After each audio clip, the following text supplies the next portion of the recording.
তাই সুন্দর করে আজকে গাইছে। দেখুন, যে গান শুনে আমরা সনাতন ধর্মের মানুষ হয়ে আমরা কাঁদতে পারলাম না, অথচ সনাতন ধর্মের মানুষ হয়ে আমরা কাঁদতে পারলাম না, কিন্তু একজন মুসলমান হয়ে সেই গান শুনে কেঁদেছিল। কত সুন্দর করে গাইছে দেখুন। আমার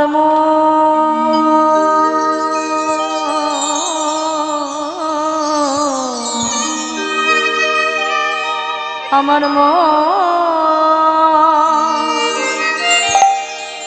আমার মন মন্দিরে ওহে গোপী না, আমি হয়তো তোমায় সোনার মন্দির করে দিতে পারবো না, কিন্তু আমার হৃদয় মাঝে একটা মন্দির আছে যেখানে আমি তোমায় রাখতে পারবো। আমার মন মন্দিরে মদন মোহন নারাবে নাকি গো আসে উলধ্বনি হরিনাম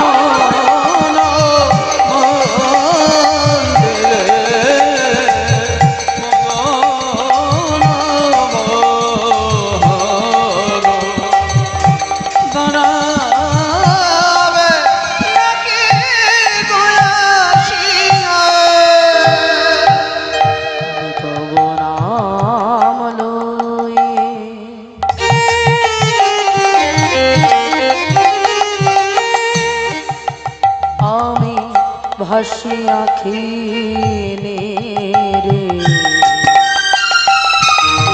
তব নাম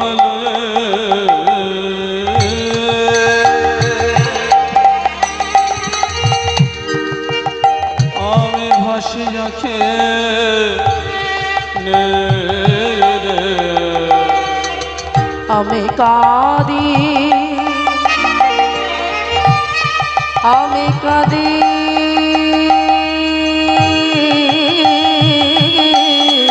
আমি কাঁদি নিরজনে বসি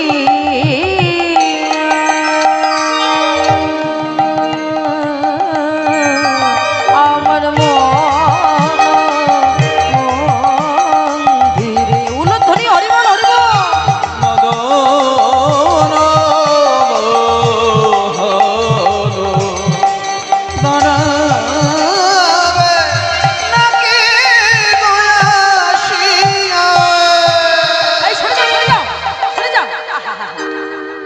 গান গাইছি তো, আর এ তো মনে হচ্ছে গান গেয়েই মানুষের রোগ ভালো করে দেবে। হ্যাঁ, কে বলছে বাবা? ওই মুসলমান নবাব। এই তোমরা সরে যাও, আমি সব থেকে বেশি করি, আমি আগে যাব, আগে দাঁড়াবো। ও মায়েরা সবাইকে সরিয়েছে, সামনে গিয়ে দাঁড়িয়েছে কেন? গানটা শুনবে বলে। তখনও গানটা গাইছে। ও গো দয়াময়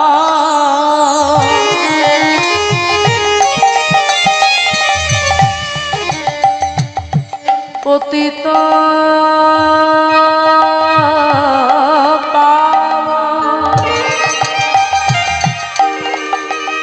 কৃপাময় তুমি,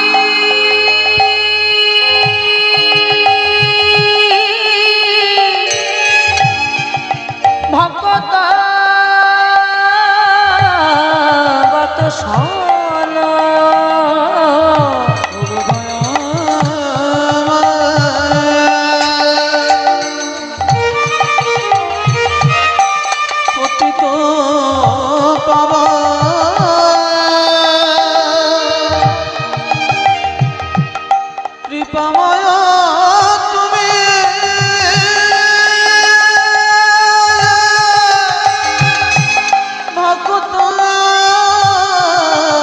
বত সন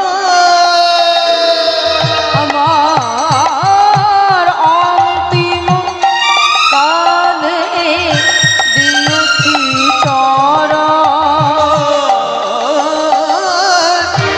অন্তিম কালে দিও শ্রীচরণ এই আশা ছিল মনে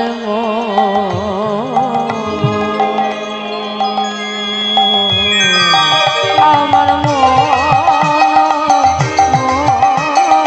মন্দিরে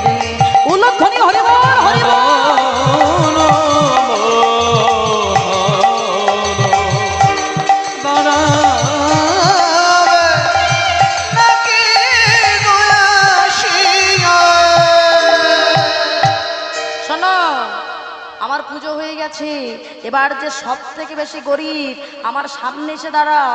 ও বাবা যেই না বলেছে, বাবা বাবা আমি আমি আমি আমি বাবা আমি আমি সব থেকে বেশি গরিব। কি নাম তোমার? মনে মনে ভাবছি আমার নাম নবাব হোসেন শাহ। সবাই জানে, কিন্তু পরিচয়টা তো গোপন করতে হবে। হ্যাঁ বাবা আমি আমি হলাম আমি হলাম হোসেন ফকির। বাবা ফকির মানুষ, আমার টাকা পয়সা কিচ্ছু নেই, টাকা পয়সা নেই। ঠিক আছে এসো। কি হয়েছে বাবা তোমার বলো? বাবা আমার পেটে বড় ব্যথা, কিছুতেই রোগ ভালো হচ্ছে না। রোগ ভালো হচ্ছে না? এক কাজ করো, তাড়াতাড়ি জামাটা খুলে আর এই মাটিতে শুয়ে পড়ো। এটা চিকিৎসা ছিরি?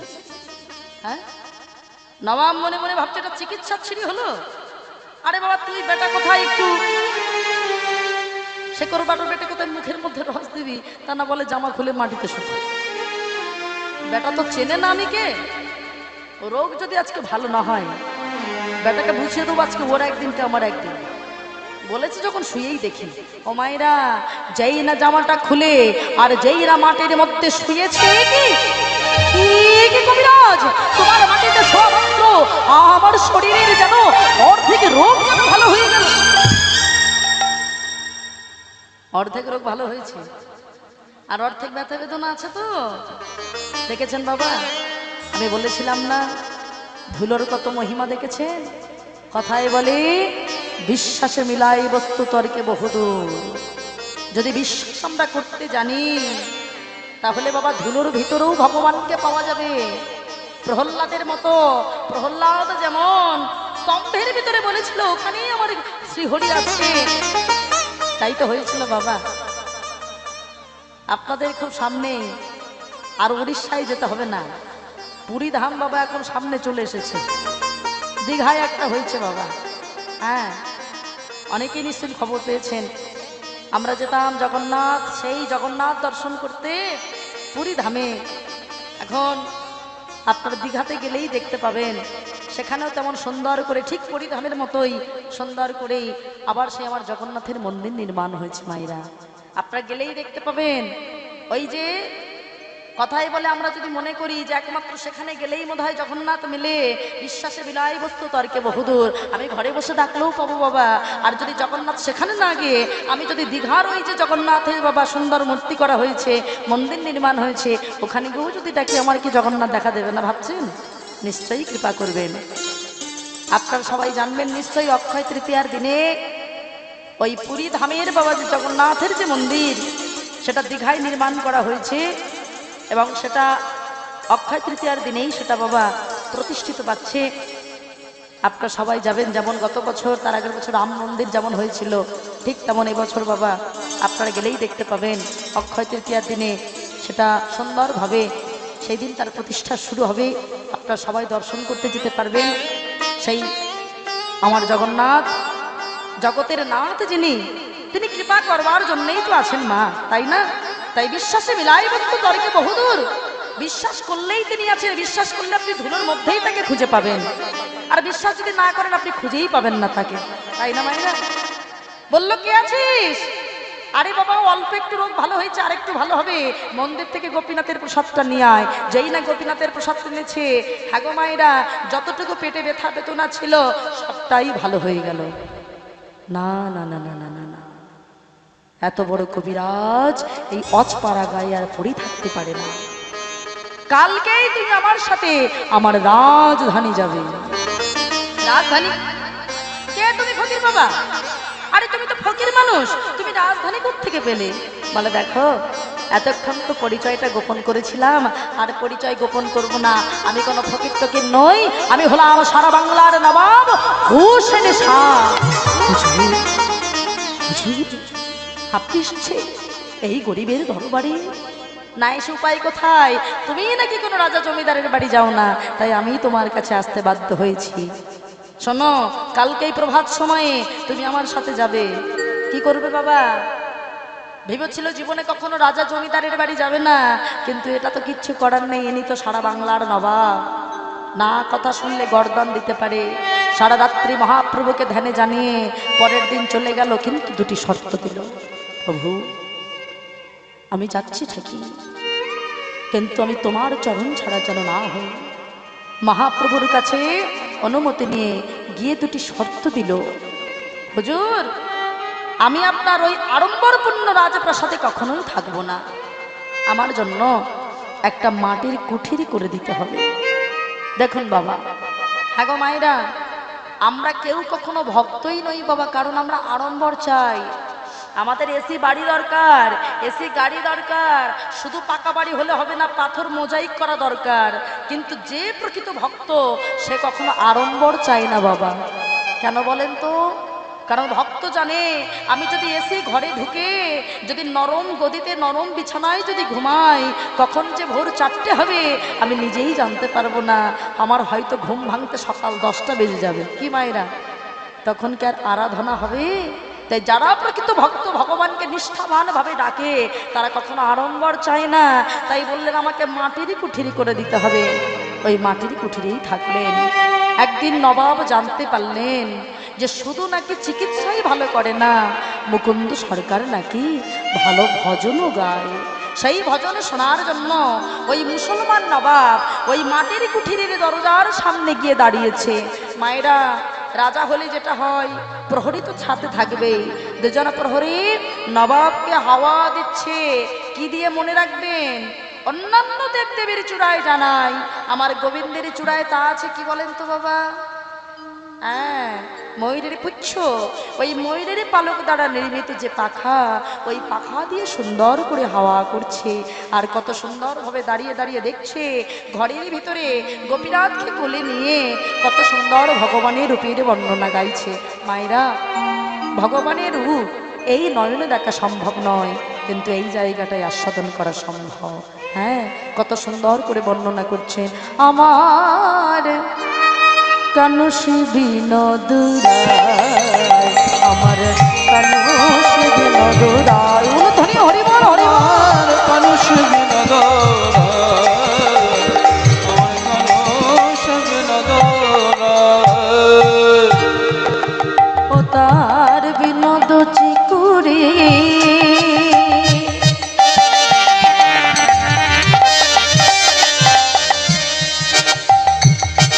বিনোদ বরিহা,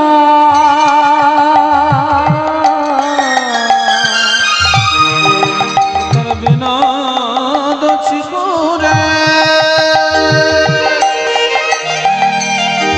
বিনোদ বরিহা,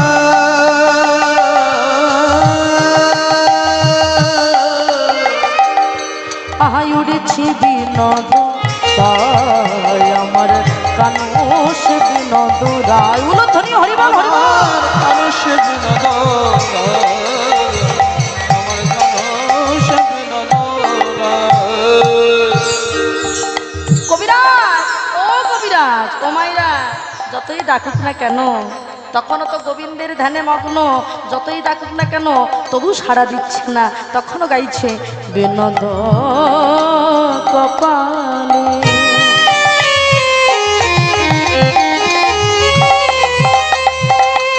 বিনোদ তিলক, বিনোদ বিনোদ সাজে, বিনোদ কপালে,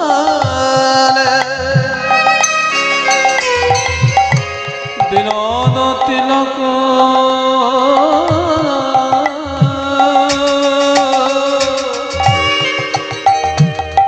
বিনোদ বিনোদ সাজে, ও তার বিনোদয় ধরে বধূহে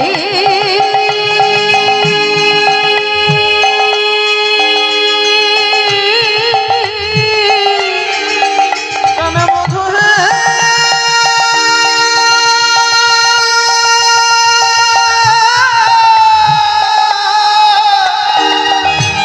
ওহে আমার কানের মধু,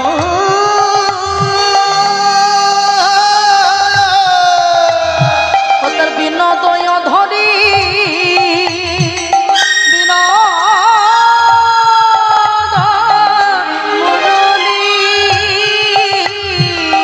বিনোদয় ধরে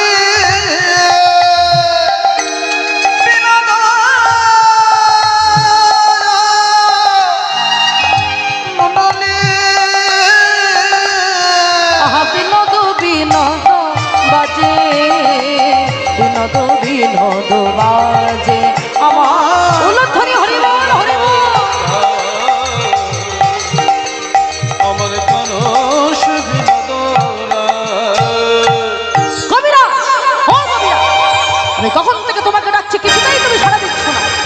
ও মায়েরা, একজন নবাব বলে কথা, তার কথা অমান্য করলে যেটা হয়, অনেকক্ষণ থেকে ডাকছে, সাড়া যখন দিচ্ছে না, সঙ্গে সঙ্গে যেই না চিৎকার করেছে, এতক্ষণ গোবিন্দের ধ্যানে মগ্ন ছিল, আর যেই না পিছনে ফিরে তাকিয়েছে, হঠাৎ দেখতে পেল ওই যে হাওয়া করছিল ময়ূরের পুচ্ছ পালক, দেখলো যতগুলি ময়ূরের পুচ্ছ, যতগুলি কৃষ্ণ মদন, আর থাকতে পারলো না, আছাড় খেয়ে বলল, হে কৃষ্ণ করুণা সিন্ধু দীনবন্ধ জগৎ গোপেশ গোপিকা কান্ত রাধা কান্ত নমো। অজ্ঞান হয়ে মাটিতে পড়ে গেল। আরে আরে ও কবিরাজ, অজ্ঞান হলে কেন? তাড়াতাড়ি করে জলের ছিটে দিয়ে তুলেছে বাবা ওই মুসলমান নবাব। কবিরাজ, কি হয়েছে? খুব শিক্ষার কথা মায়েরা, এই জায়গাটা বড় শিক্ষা। কবিরাজ মনে মনে ভাবছে, আমি হিন্দু, উনি মুসলমান। আজকে আমি যদি আমার মনের কথাটা বলি যে ওই ময়ূরের পালক দেখে আমার গোবিন্দের মুখখানা মনে পড়েছিল, তাহলে উনি তো আমাকে উপহাস করতে পারে, আমাকে ছোট করতে পারে, তাতে আমি নয় আমার গোবিন্দ ছোট হবে। না না, আমি কখনো ভক্ত হয়ে আমার ভগবানকে ছোট হতে দেব না। দেখেন মায়েরা, যে প্রকৃত ভক্ত হয় সে কখনো ভগবানকে ছোট হতে দেয় না বাবা।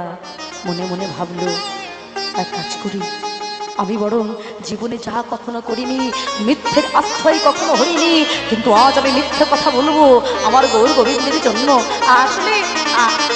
আসলে হুজুর, আমি তো সবার রোগ ভালো করি, কিন্তু আমার নিজের আসলে একটা রোগ আছে, আর সেটা হলো মৃগী রোগ। চুপ করে, কি মনে করেছো আমি মুসলমান, তাই আমি তোমার মনের কথা বুঝিনি? মনে রেখো, আমি মুসলমান হলেও আমি বুঝতে পেরেছি, মানুষের মনের কথা যদি নাই বুঝবো, আমি তাহলে নবাব হলাম কি করে?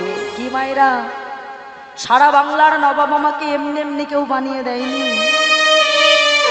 দেখেছেন, তোমরা যাকে কৃষ্ণ বলো, আমরা তাকে আল্লাহ বলি, ডাকি আমরা একজনকে, শুধু নামের একটু ভেদাভেদ তো। হ্যাঁ গো, তুমি আমাকে এতটা দূরে সরিয়ে দিলে। হুজুর, আমি ভুল করেছি, আপনাকে সত্যি কথা না বলে ভুল করেছি। না, ভুল তুমি করনি। তোমার মতো নিষ্ঠাবান ভক্তকে আমি আমার কেনা গোলাম বানিয়েছিলাম, তাই আমি তোমায় বলছি, তুমি বাড়ি ফিরে যাও। আর শোনো, তুমি বাড়ি ফিরে যাও, আর তুমি যেহেতু সবাইকে বিনা পয়সায় চিকিৎসা করো, তাই শ্রীখণ্ড গ্রামটা আমি তোমার নামে লিখে দিলাম। দেখুন মায়েরা, আমরা সারা জীবন চেয়ে গেলাম বাবা, সারা জীবন চেয়ে আমরা ভগবানের কাছে কিছুই পেলাম না, আর যে জীবনে চাইলো না সেই কিনা একটা গ্রামে রাজা হয়ে গেল। তুমি বাড়ি ফিরে যাও, তবে দেখো যদি কখনো আমার আবার কোনো অসুখ করে, তুমি আমায় কিন্তু দেখতে এসো। চলে গেল। মায়েরা, সুখ আর দুঃখ হলো দুই ভাই। কি বলেন? সারা জীবন সুখে থাকবো এটা ভাবলে হবে বা? আজ সুখে আছি, কাল যে সুখে থাকবো তার কি কোনো গ্যারান্টি আছে বাবা? সুখ আর দুঃখ হলো দুই ভাই। আমার জীবনে দুঃখটা কি জিনিস আমি তো কখনোই জানতাম না মা, কিন্তু যেদিন মাকে হারালাম, এই গত বছরই সেদিন থেকে যেন মনে হলো জীবনটা আর কখনোই মনে হয় সুখের হবে না। জীবনটা হয়তো এইভাবেই সারা জীবনের মতো অতিবাহিত হতে হবে। তাই সুখ আর দুঃখ দুই ভাই বাবা। আজ যদি সুখ থাকে, কাল আমাদেরকে দুঃখ ভোগ করতেই হয়। মুকুন্দ সরকার সবার রোগ ভালো করেছে, কিন্তু নিজ স্ত্রী অনন্ত দেবী রোগ ভালো করতে পারছে না। বাহ, এটাই তো আমাদের জীবন। কথায় বলে এই জন্য আমাদের ভালো কর্ম করতে হয় বাবা। কথায় বলে যেমন কর্ম তেমন ফল। কেউ যদি ভালো কর্ম করে সে তো ভালো ফল পাবেই বাবা, আর যদি খারাপ কর্ম করে তাকে খারাপ ফলটাই পেতে হয়। আমরা যখন প্রত্যেকটা মানুষ জন্ম নেই মায়েরা, আমরা কেউ কিন্তু অপরাধী হয়ে জন্ম নিই না বাবা। আমরা যখন সবাই মাতৃগর্ভে জন্ম নিই আমাদের অনেক সুকৃতি থাকে মা, কিন্তু সমস্ত সুকৃতি থাকা সত্ত্বেও আমাদের সমস্ত সুকৃতি নষ্ট হয়ে যায় কেন বলেন তো? আমাদের অপকর্মের কারণে, পাপের কারণে। ওই জন্য দেখবেন নিজেদের সুকৃতি, যেমন আমরা দেখেছি ভক্ত প্রহ্লাদের পিসিমণি যার নাম ছিল হোলিকা, ওই যে রং খেলার আগের দিন হোলিকা দহন হয় না মায়েরা, হোলিকার ছিল আশীর্বাদ প্রাপ্ত চাদর, কোলের ভিতরে নিয়ে বসেছিল প্রহ্লাদকে মারবে বলে, কিন্তু প্রহ্লাদ পড়লো না। হোলিকা আশীর্বাদ চাদর থাকা সত্ত্বেও পুড়ে ছাড়খাড় হয়ে গেল। কেন বলেন তো? যে তোমার যতই সুকৃতি থাক, তুমি ভুল কর্ম করেছো তাই তোমাকে পুড়ে মরতে হবে, কিন্তু কৃষ্ণ নামের যে বড় ভক্ত তাকে মরতে হবে না।